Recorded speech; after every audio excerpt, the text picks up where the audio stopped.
अस्सलाम वालेकुम नाज़रीन, सकलैन नमान आपसे मुखातिब है। नाज़रीन, इस वक्त डी चौक पर मौजूद हूँ, जहाँ मेरे पीछे आप मेरे अकब में देख सकते हैं। इस वक्त पुलिस एहलकार यहाँ पर तैनात किए गए हैं। यहाँ पर बाड़े भी मौजूद हैं, जबकि कंटेनर्स भी लगाए गए हैं। ये नाज़रीन यहाँ पर अब से नहीं है, तकरीबन 2 महीने होने को हैं और ये पुलिस एहलकार यूँ ही यहाँ पर रोज़ाना आते हैं, यहाँ पर अपनी ड्यूटी सर अंजाम देते हैं, जो ड्यूटी इनके ज़िम्मे लगाई गई है वफाकी हुकूमत की जानिब से।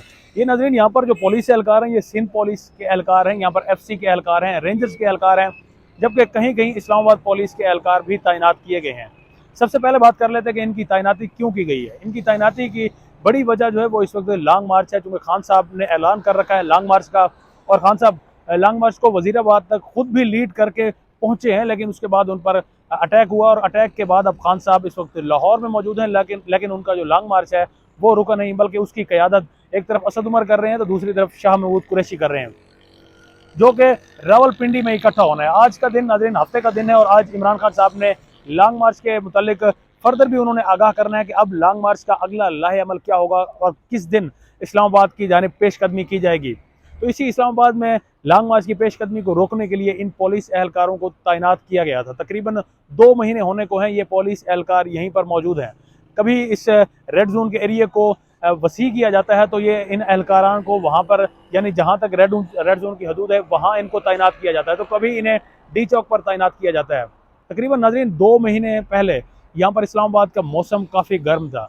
ये नौजवान उस वक्त भी यूं ही शदीद गर्मी में, मौसम की शिद्दत में ये नौजवान अपने इनके फ़राइज़ अपने सर अंजाम देते रहे। और आज चूँकि अब नवंबर लग चुका है और आपको मालूम है कि नवंबर में इस्लामाबाद का मौसम मरी के जैसा हो जाता है, यानी यहाँ पर सर्दी जो है, सर्दी की शिद्दत बढ़ जाती है। तो अब आज भी इस वक्त बादल बने हुए हैं और मौसम काफ़ी ठंडा है, लेकिन उसके बावजूद ये नौजवान यूं ही यहाँ पर अपनी ड्यूटी सर अंजाम दे रहे हैं। ये नौजवान दिन को भी यहाँ पर मौजूद होते हैं, ये नौजवान रात को भी अपनी ड्यूटी के फ़राइज़ सर अंजाम देते हैं।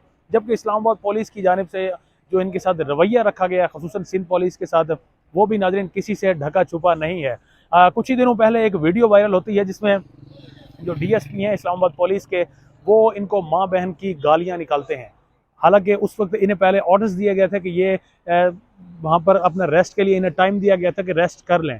तो रेस्ट के दौरान जब ये मौजूद थे तो उस दौरान DSP साहब आते हैं और वो इनको गालियाँ देते हैं कि आप यहाँ पर क्यों रेस्ट कर रहे हैं, आपको यहाँ पर ड्यूटी के लिए खड़ा होना चाहिए। और उस वक्त नाज़रीन बारिश भी आ रही होती है। तो यानी आप यूँ समझ लें कि इस्लामाबाद पुलिस का सख्त रवैया भी ये सिंध पुलिस और FC के एहलकार बर्दाश्त किए हुए हैं, PDM का रवैया भी ये बर्दाश्त किए हुए हैं। और अब चाहे वो सख्त सर्दी हो, सख्त गर्मी हो, ये बेचारे नौजवान यूं ही अपनी ड्यूटी के फ़राइज़ सर अंजाम दे रहे हैं। आज भी ठंडे मौसम में ये लोग यहाँ पर मौजूद हैं। असल में लॉन्ग मार्च की कॉल तो खान साहब ने दे दी थी, लेकिन सबको मालूम है कि खान साहब अभी इतनी जल्दी इस्लामाबाद की तरफ नहीं बढ़ने वाले। तो जब यहाँ पर वफाकी हुकूमत को मालूम है, जब यहाँ के लोगों को मालूम है, तो क्यों इन नौजवानों को यहाँ पर तैनात किया गया है, क्यों इन नौजवानों को 2 महीने से स्टैंड बाय सिचुएशन पर यहाँ पर इनको लगाया गया है कि किसी भी वक्त ये लोग मतलब हर वक्त तैयारी के साथ यहाँ पर मौजूद रहें। और अगर खाने की बात करें तो योमिया तकरीबन 600 रुपये का खाना जो है एक फ़र्द यहाँ पर खाता है। और आप इस वक्त जानते हैं कि इस्लामाबाद जैसे शहर में 600 रुपये की क्या वक़्त है। 600 रुपये में यहाँ पर कितना एक खाना मिल सकता है और किस तरह का खाना मिल सकता है, जो एक नौजवान पूरे दिन में सिर्फ 600 का खाना खाता है और तकरीबन 12 घंटे की ड्यूटी सख्त मौसम की शिद्दत में यहाँ पर खड़े होकर, एक पाँव पर खड़े होकर यहाँ पर अपनी ड्यूटी के फ़राइज़ सर अंजाम देता है। एक तरफ ये, जबकि दूसरी तरफ जिस तरह से कंटेनर्स आप इस वक्त देख रहे हैं मेरे अकब में मौजूद हैं, कंटेनर्स का किराया वो इस वक्त कौम अलग से पे कर रही है। वो कौम के टैक्स का पैसा है जो इन कंटेनर्स पर लगाया जाता है। एक खबर के मुताबिक तकरीबन अब तक 1 अरब से ज़ायद रकम कंटेनर्स के किराए की मद में वफाकी हुकूमत पे कर चुकी है। ये मेरा आपका गरीब आवाम का पैसा है, ये हम सबके टैक्स का पैसा है जो कंटेनर्स की मद में दिया जाता है। ये हम सबके टैक्स का पैसा है जो यहाँ पर पुलिस के नौजवान तैनात हैं, जिनकी खुराक के लिए इस्तेमाल हो रहा है, जिनके यहाँ पर ड्यूटी के फ़राइज़ जो इनसे लिए जाते हैं उनके बदले में जो इन्हें यहाँ पर खुराक दी जाती है, जबकि दीगर इनके अखराजात यहाँ पर पूरे किए जाते हैं। ये मेरा और आपका टैक्स का पैसा है। वो हमारे टैक्स के पैसे को यहाँ पर इस तरीके से सिर्फ़ और सिर्फ अपनी हुकूमत बचाने की खातिर इस्तेमाल में लाया जा रहा है।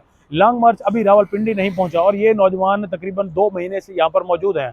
आज खान साहब अगली नेक्स्ट मूव का ऐलान करेंगे, और उनकी नेक्स्ट मूव अभी जहाँ तक मेरे खबर के मुताबिक, मेरे ज़राए के मुताबिक, अभी खान साहब इस्लामाबाद का रुख करने वाले नहीं हैं। यानी अभी खान साहब को काफ़ी वक्त लगेगा इस्लामाबाद आते आते। फ़िलहाल वो रावलपिंडी में रहकर प्रेशर बिल्ड करने की कोशिश करेंगे।